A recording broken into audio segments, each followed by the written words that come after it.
most important, and I think there are defects in our team in the defenders, and these defects, even though they are not within Bradley's reach. You know, this was my coming point. Yeah. We have celebrated, and we were very much happy with the 3 points, with our position topping our group. But Wael Gom'a was the captain of the team today.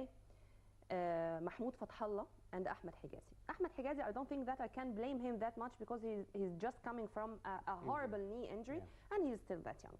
Mahmoud Fathallah, the very first goal, which came by the German-based Zimbabwean player, and the second goal of Zimbabwe was with the shortest player in the field, and it was a very high ball, and we were watching just like that.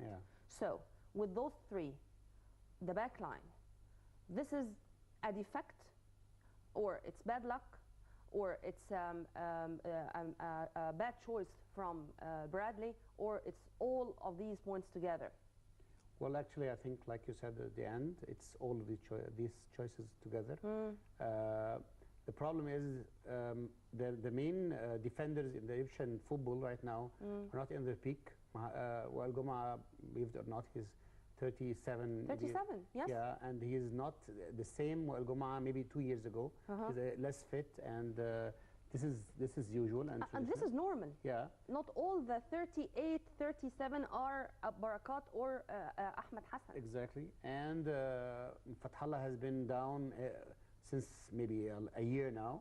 And Hijazi, as you said, is coming back from a knee injury. So they weren't that fit. And I think that Bradley should start thinking from now on. Where is Rami Rabia, for instance? I think he should start thinking on traditional solutions, like playing with a midfielder in the back, like Ahmed Fathi. He's a very strong defender. Like doing untraditional solutions to his defense, because the time left is not a lot, and he has to prepare a substitute for the next 2 matches. At the time, unfortunately, we don't have so many options in the goalkeeping position. Yeah, a few options, unfortunately.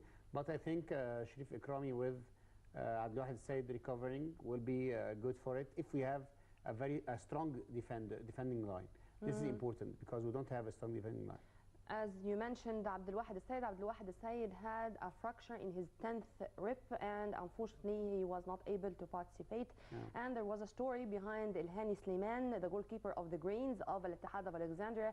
He was to travel to Harare, but it was a big surprise that Al Ittihad said that they are going officially to withdraw from the local competition, from the Egyptian Premier League, because they do have a delayed encounter with Al Dakhliya, so they stopped Elhani Slimane from going. And because of this, Mohammed Sobhi of Al Ismaili went, I think, yesterday morning. He arrived there in Zimbabwe yesterday morning to be the third after Sharif Ikrami and Ahmed Shinnawi. Assam Al-Hadari. Assam Al-Hadari, he ruined himself with his own hands. So I think you have to set some rules in any team, any coach, any respectable coach has set some rules in his team. If you go with the rules, you're with us. If you don't, you're out. This is the system. If you break the system once, you break it twice and 3 times and always, and then you don't have a team. So I think Bradley is a respectable guy, and he set some rules. Al-Hadari didn't abide with these rules, and he broke out of it totally. What you're talking about is great. These are the ethics, the manners.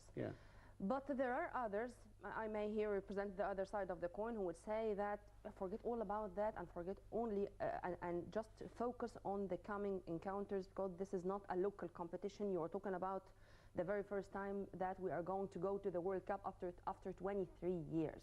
So do you think until when Zaki Abdel Fattah and Bob Bradley are going to think the same way with Assam Al-Hadari if they found no option except including him? I don't think they will include him ever. This is my opinion. And this is the right thing. We have to do it right. If you do it right, things will go okay. Whatever the options are, things will go okay. Do you think that there is a coming generation in the goalkeeping position like Musab Maawad, for instance, or we still have time to have, I may say, a generation a whole generation of good goalkeepers. Of course. Mahmoud Abu Saoud, Of course. Mus'ab Muawad, you know, those in the beginning of their 20s. I think there are now goalkeeper schools here in Egypt, and things are more specialized and more developing in a good way to bring up a new generation of goalkeepers, as you said. I think Ahmed Shenawi is a good goalkeeper, but he has to take experience and be on the field a lot of time. He didn't be on the field all the season with Zamalek. Yeah. He was on the lines outside, and he has to take a chance once and twice and 3 times. And unfortunately, he said it, and he said that he's going to return back to Al Masri because in Zamalek he couldn't find a chance with the presence of Abdul Wahid Al-Said. But Al Masri is not going to participate in the coming season of the Egyptian Premier League. I think he can easily find a club. This is very easy. It's no problem because he has a good goalkeeper. And Mus'ab Muawad is a good goalkeeper. We have other goalkeepers, but the experience needs time because Rabi, just tell me that Mus'ab Muawad now moved to Al Ahli. There were talks for the past couple of negotiations, months. Yeah, and Ismaili is short of money, and they need the transfer. We are going to speak in details about many transfers, but let's move to our other players and this window. Yeah. Hussam Ghali, for instance, said that he prefers to be a professional outside, and he said it officially that he is not going to renew his contract with Al Ahli due to the current situation and due to the current circumstances. And he said it in a very polite way that my coach should not depend on me the next season. Yeah. What do you think? Well, I think he's up to it. Even when he turned back to Ahli, his eyes were always on Europe and returning back to Europe. He was a good player in Tottenham, and then he played very great seasons in the first league and the second league in the English Premier League. And I think he's always has good options out there, even if he doesn't go for a very reputable club for now.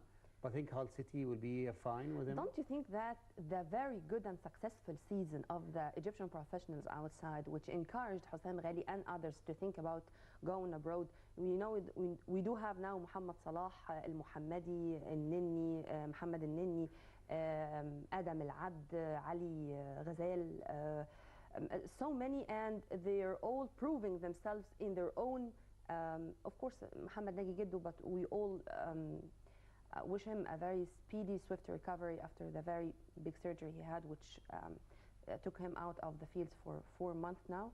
Yeah, something like that. Yeah. But I think he's now in the water exercises or the water physiotherapy. So he's going to return from Germany, I think, in 3 weeks or something. But this successful season, do you think that it's very much encouraging, or it may attract other, especially veteran players like Hussam Ghali to go and once again to experience the professional life?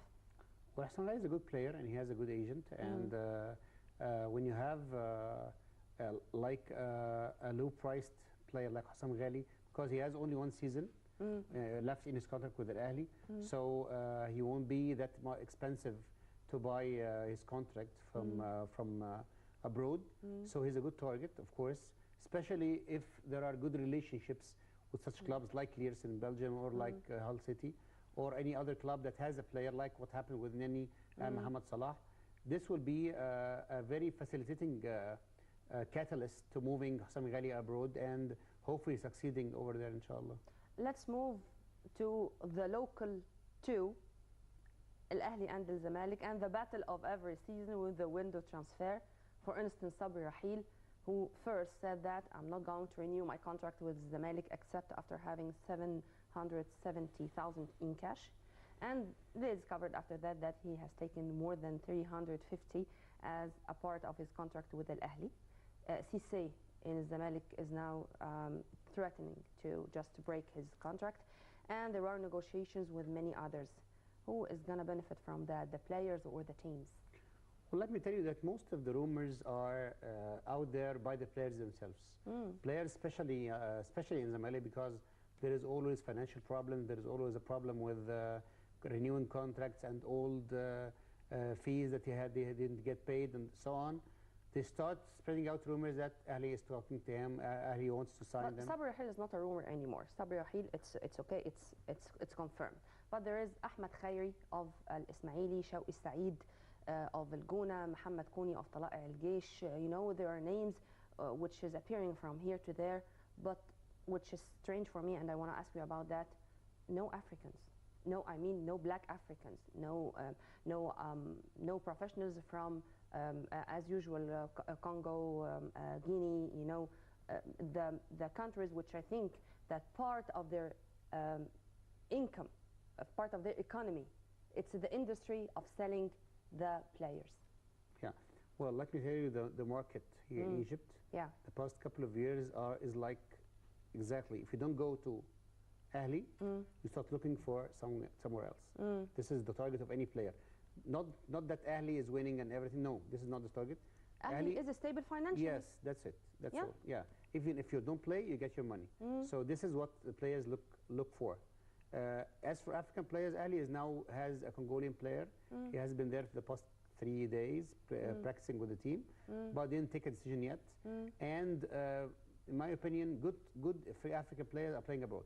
You don't shop for a junior player, even now under say 15 years old.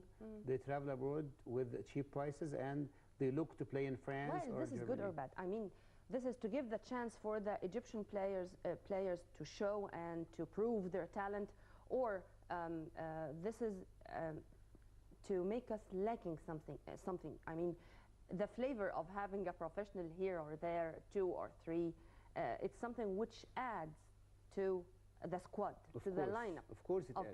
Of any team. Yeah, of course. Of course, Flavio, when he was there, Mit'ab was doing great, and we had a very serious, strong competition at Al Ahly. Mohamed Fadl was there. There were other players. Of course, when you have a good African player, the other players learn from him. This is what everyone at Al Ahly, for example, said about Flavio. This is what everyone said about Emmanuel Amuniki when he was in